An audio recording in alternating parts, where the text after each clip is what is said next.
श्री परमात्मने नमः। गीता का सार अध्याय 11 श्लोक 52। यह सुदूरदर्शीम रूप है। क्या आपने कभी सोचा है कि हम भगवान को अपनी आंखों से क्यों नहीं देख पाते? अगर वो हर जगह हैं, तो दर्शन इतना दुर्लभ क्यों है? आज श्री कृष्ण इसी रहस्य से पर्दा हटाते हैं कि उनका दिव्य रूप क्यों इस ब्रह्मांड में सबसे अधिक दुर्लभ अनुभवों में से एक है। स्वागत है आपका जगत का सार में, जहां गीता की हर पंक्ति आत्मा से आत्मा का संवाद है। जय श्री कृष्ण। भारतीय जीवन दर्शन की दृष्टि से किसी भी ग्रंथ की वास्तविक उपयोगिता इस बात पर निर्भर करती है कि वह मानव को उसके परम लक्ष्य तक पहुंचाने में कितनी सहायक सिद्ध होती है। इस कसौटी पर अगर कोई ग्रंथ सर्वाधिक खरा उतरता है तो वह है श्रीमद्भगवद गीता।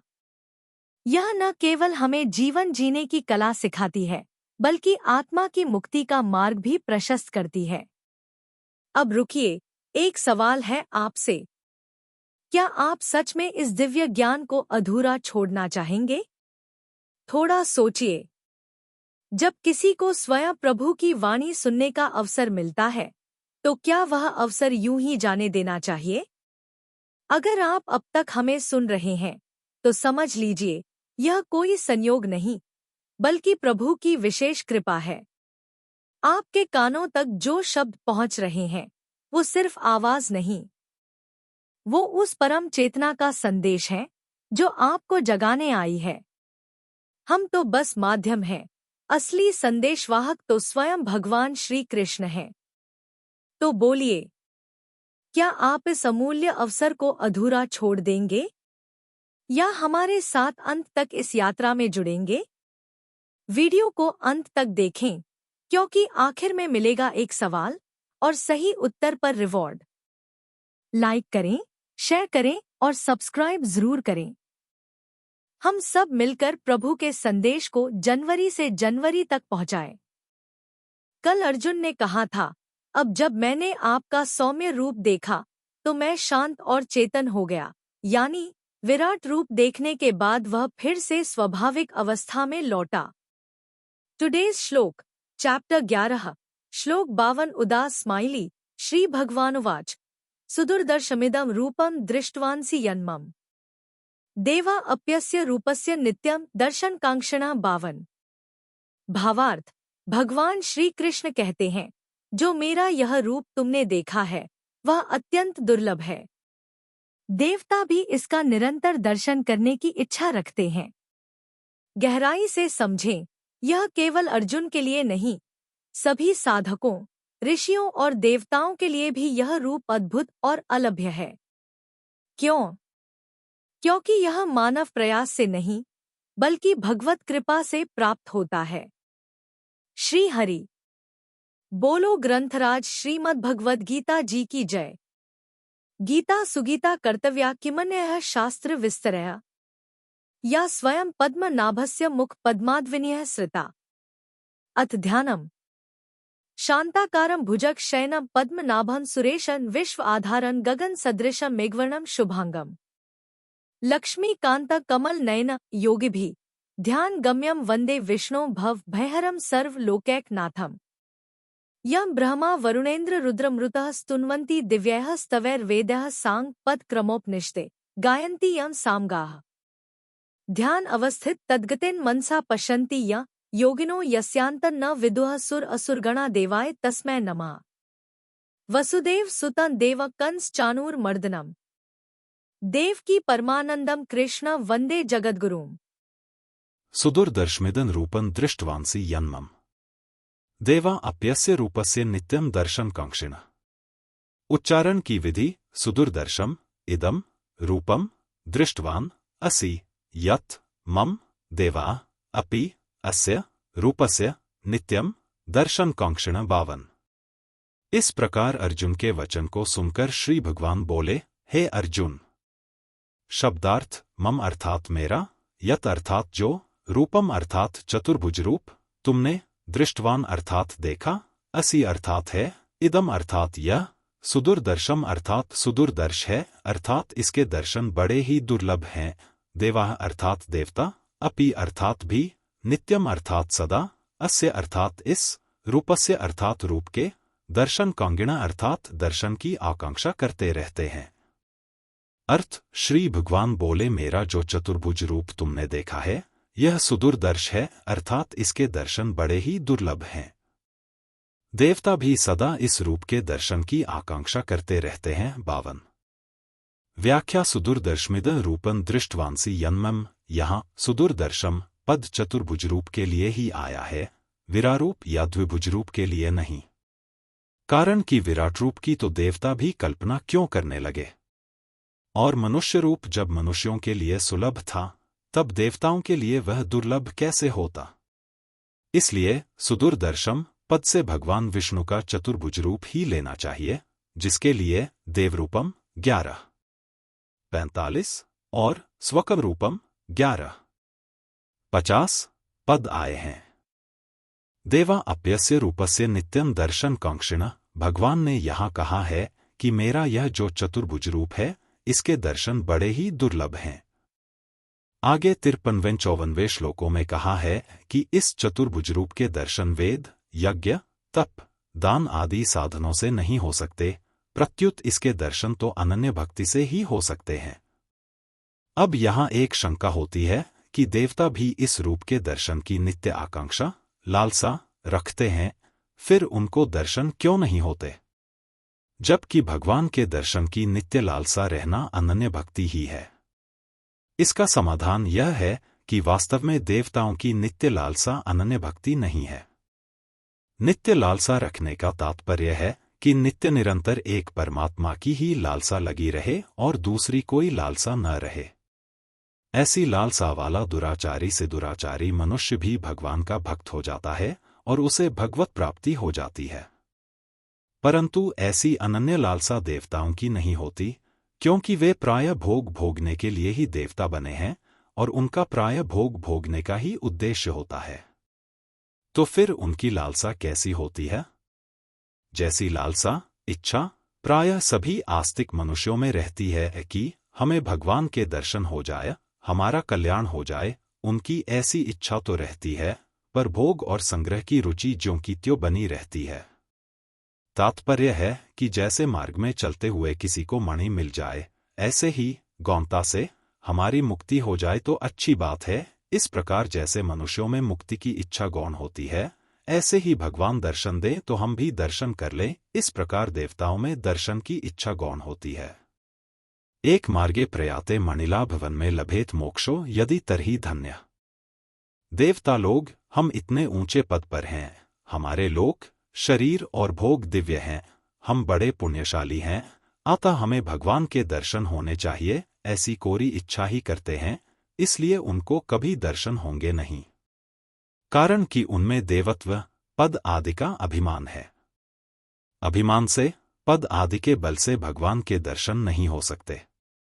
इसलिए अर्जुन ने 10वें अध्याय के 14वें श्लोक में कहा है कि हे भगवान, आपके प्रकट होने को देवता और दानव भी नहीं जानते। इस प्रकार अर्जुन ने भगवान को न जानने में देवताओं और दानवों को एक श्रेणी में लिया है। इसका तात्पर्य यही है कि जैसे देवताओं के पास वैभव है, ऐसे ही दानवों के पास विचित्र विचित्र माया है, सिद्धियां हैं, पर उनके बल पर वे भगवान को नहीं जान सकते। ऐसे ही देवता भगवान के दर्शन की लालसा भी रखें तो भी उनको देवत्व शक्ति से दर्शन नहीं हो सकते, क्योंकि भगवान के दर्शन में देवत्व कारण नहीं है। तात्पर्य है कि भगवान को न तो देवत्व शक्ति से देखा जा सकता है और न यज्ञ, तप, दान आदि शुभ कर्मों से ही देखा जा सकता है। इसी अध्याय का 53वां श्लोक। उनको तो अनन्य भक्ति से ही देखा जा सकता है। 54वां श्लोक। अनन्य भक्ति से देवता और मनुष्य दोनों ही भगवान को देख सकते हैं। देवा अपि कहने का तात्पर्य है कि जिन पुण्यों के कारण देवताओं को ऊंचा पद मिला है, ऊंचे दिव्य भोग मिले हैं, उन पुण्यों के बल से, पद आदि के बल से वे भगवान के दर्शन नहीं कर सकते। तात्पर्य है कि पुण्य कर्म ऊंचे लोक, ऊंचे भोग तो दे सकते हैं, पर भगवान के दर्शन कराने की उनमें सामर्थ्य नहीं है। भगवान के दर्शन में यह प्राकृत महत्व कुछ भी मूल्य नहीं रखता। परिशिष्ट भाव। यद्यपि देवताओं का शरीर दिव्य होता है, पर भगवान का शरीर उससे भी विलक्षण होता है। देवताओं का शरीर भौतिक तेजोमय और भगवान का शरीर चिन्मय होता है। भगवान का शरीर सच्चिदानंदमय, नित्य, अलौकिक और अत्यंत दिव्य होता है। दो चिदानंदमय देह तुम्हारी। विगत विकार जान अधिकारी। मानस, अयोध्या 0127। 3। अतः देवता भी भगवान को देखने के लिए लालायित रहते हैं। जैसे साधारण लोगों में नयन स्थान देखने का शौक रहता है, ऐसे ही देवताओं में भगवान को देखने का शौक है, प्रेम नहीं। तात्पर्य है कि जैसे भक्त प्रेम पूर्वक भगवान को देखना चाहते हैं, ऐसे देवता नहीं देखना चाहते। इसलिए भगवान प्रेमी भक्तों के तो अधीन है, पर देवताओं के अधीन नहीं है। संबंध पूर्व श्लोक में कही हुई बात को ही भगवान आगे के श्लोक में पुष्ट करते हैं। समस्या प्रॉब्लम। आज के युग में हम सोचते हैं, अगर मैं ध्यान करूं, यज्ञ करूं, तपस्या करूं, तो भगवान को देख पाऊंगा। परंतु हम भूल जाते हैं, ईश्वर को देखना एक तकनीक नहीं, एक संबंध है। समाधान, सॉल्यूशन भगवान स्वयं कहते हैं, मेरा यह रूप किसी साधना विशेष से नहीं, मेरी कृपा से ही देखा जा सकता है। इसका अर्थ भाव, भक्ति और समर्पण ही है दिव्य दर्शन के द्वार। जब अर्जुन ने सब कुछ छोड़कर पूर्ण आत्मसमर्पण किया, तभी विराट रूप प्रकट हुआ। चाहे भारत में कोई साधक हो या अमेरिका में कोई योगी, भगवान को देखने की लालसा सार्वभौमिक है।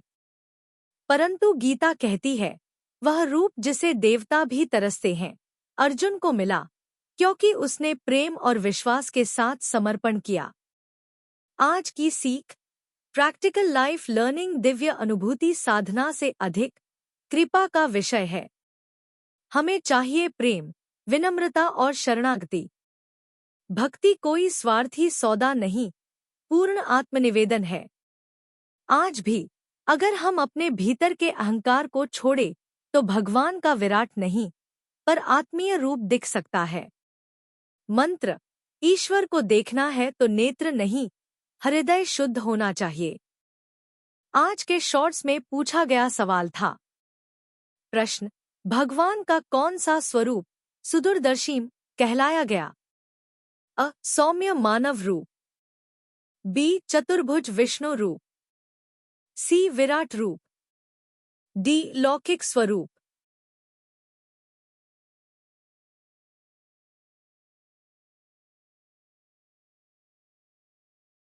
आज के शॉर्ट्स में पूछे गए सवाल का सही उत्तर है।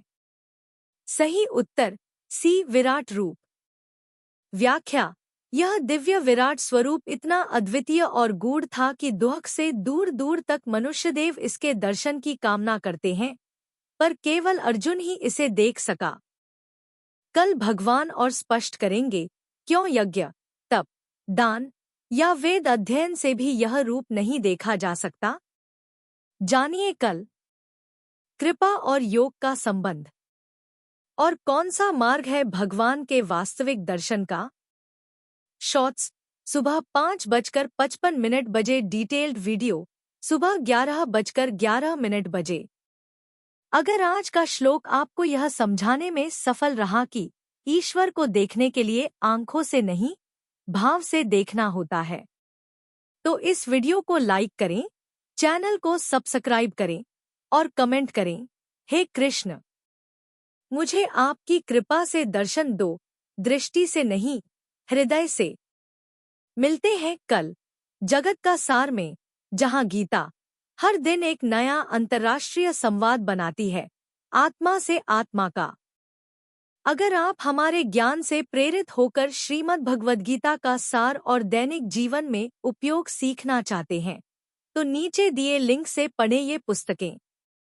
Wooden holy book stand box, Shrimad Bhagavad Gita Hindi टीका के साथ, मोटे अक्षर।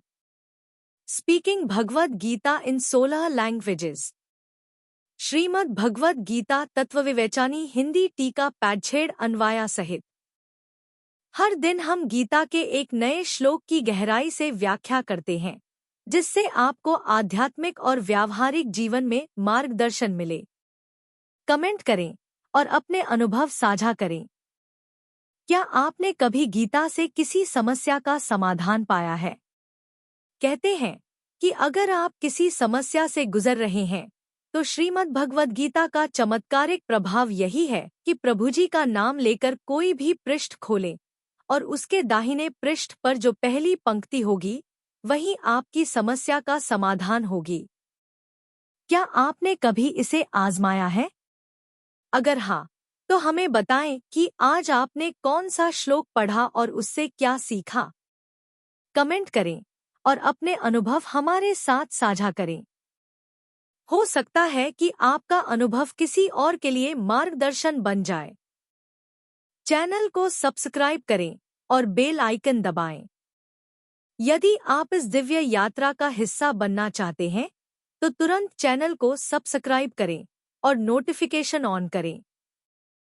आपका समर्थन हमें प्रेरित करता है कि हम गीता के इस अद्भुत ज्ञान को हर घर तक पहुंचा सकें।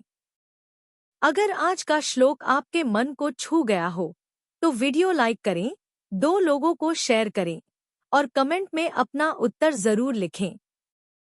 हर दिन सीखते रहिए। गीता कहती है, जो अपने मन को जीतता है, वह स्वयं भगवान से जुड़ जाता है। जय श्री कृष्ण।